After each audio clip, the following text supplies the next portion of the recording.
Imagine a ruler so powerful, so utterly dominant, that his name echoes through 3,000 years of history like a thunderclap. A pharaoh who didn't just build monuments, but became one, whose ego was as colossal as the statues he erected, and whose legend was etched into every stone of ancient Egypt. But what if the legend isn't the whole story? What if the greatest pharaoh was also a master of propaganda, a ruthless strategist, and a man whose legacy was built on as much myth as monumental truth? For centuries, historians have grappled with Ramesses II, Ramesses the Great. Was he a god king, a military genius, an unparalleled builder who ushered in an era of unprecedented prosperity? Or was he a cunning politician, a ruthless conqueror who bent reality to his will, ensuring his name would be immortalized no matter the cost? Look closely at the ruins of Abu Simbel, the colossal Ramesseum, the very fabric of Egyptian civilization. His presence is inescapable. He claimed divine birth, fought epic battles, fathered over 100 children, and ruled for an astonishing 66 years. But behind the towering facades and the endless self-praise, a more complex, perhaps even darker, figure emerges. This isn't just a story about a pharaoh. It's about the construction of power, the manipulation of history, and the ultimate quest for eternal glory. We'll peel back the layers of sand and time, decipher hieroglyphs that scream his greatness, and confront the brutal truths of an empire forged in blood and ambition. Was Ramesses II truly the greatest, or simply the most successful at convincing the world he was? Prepare to question everything you thought you knew about Egypt's most iconic ruler. The truth might just shatter the sculpted image of a god. To understand Ramesses, we must first confront the battle that defined him, Kadesh. It was 1274 BCE, a clash of titans between the burgeoning Egyptian empire and the formidable Hittite forces. Ramesses, young and eager for glory, led his army into what he envisioned as a decisive victory. But what truly happened on that sun-baked plain near the Orontes River? Egyptian accounts, meticulously carved into temple walls across the land, depict Ramesses as a lone hero, divinely protected, single-handedly turning the tide against overwhelming odds. He charges, he slays, he triumphs. It's an epic worthy of a god. Yet, when we turn to the Hittite records, a vastly different picture emerges. They portray a strategic stalemate, a brutal, bloody encounter where both sides claim victory, but neither truly achieved it. Ramesses' rash advance nearly cost him his life and his army, falling into a devastating ambush. Was the greatest pharaoh actually outmaneuvered, his grand strategy crumbling around him? The truth, etched in the diplomatic treaty that followed, the first recorded peace treaty in history, suggests a pragmatic rather than triumphant outcome. This wasn't a hero's conquest. It was a desperate fight for survival, skillfully spun into a narrative of unparalleled courage.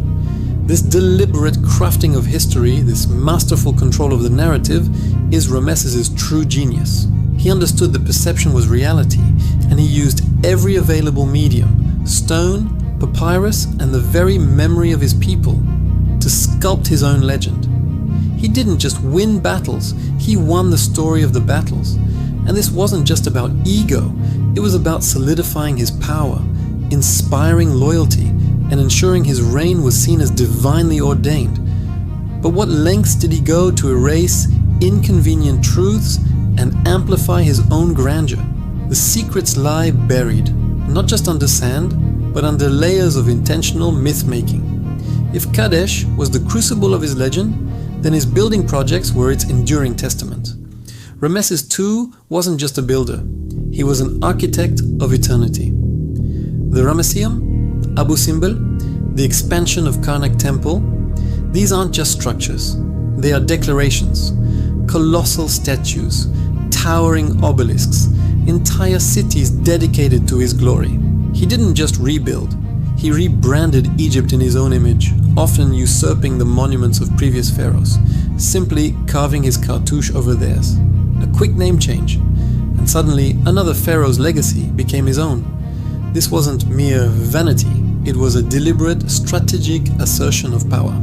Every temple, every statue, every inscription served as a constant, inescapable reminder of his divine right to rule, his unparalleled might, and his eternal connection to the gods. Imagine living in a world where every public space, every sacred site, screamed the name of your ruler. It was a psychological masterpiece designed to instill both awe and unwavering obedience. He commanded resources on a scale almost unimaginable, mobilizing armies of laborers, artisans, and engineers. But what was the human cost of this relentless pursuit of immortality? While the monuments stand as breathtaking marvels, they also whisper tales of forced labor, vast expenditures, and a singular focus that overshadowed almost everything else. Was this truly for the glory of Egypt, or primarily for the glory of Ramesses? His reign, lasting an incredible 66 years, allowed him to see many of his predecessors' monuments crumble, only to replace them with his own, more imposing creations. He literally outlasted the memory of many rivals, ensuring that when future generations looked back, they saw only Ramesses. But this relentless self-aggrandizement raises a critical question. Did his obsession with legacy ultimately serve Egypt, or did it merely serve himself? So, was Ramesses II the greatest pharaoh who ever lived? The answer, like the man himself, is complex. Shrouded in both undeniable achievement and calculated myth, he was undeniably a brilliant propagandist, a relentless self-promoter who understood the power of image better than perhaps any ruler before or since. He secured Egypt's borders, stabilized its economy, and left behind an architectural legacy that continues to astound. His reign truly was a golden age for monumental construction and a period of relative stability after years of upheaval. But his greatness often came at a cost. The Kadesh narrative, the usurped monuments, the relentless self-promotion. These weren't just flourishes, they were calculated maneuvers to consolidate power and ensure his name echoed through eternity. He wasn't afraid to rewrite history, to bend facts to fit his narrative, to erase the contributions of others. He shaped his own legend with an iron will, crafting an image so potent that it has endured for millennia, often overshadowing the nuanced human complexities of his rule. Ultimately, Ramesses II was a pharaoh who mastered the art of perception. He built an empire of stone and a legacy of myth, blurring the lines between man and God. He forced the world to remember him, not just through his deeds, but through the sheer audacity of his self-representation. Whether he was truly the greatest in terms of ethical leadership or genuine contribution to his people is a debate that will likely continue as long as his colossal statues stand. But there's no denying he was the most effective at cementing his own legend, ensuring that even today, his name remains synonymous with the very pinnacle of ancient Egyptian power. He didn't just live, he conquered time itself.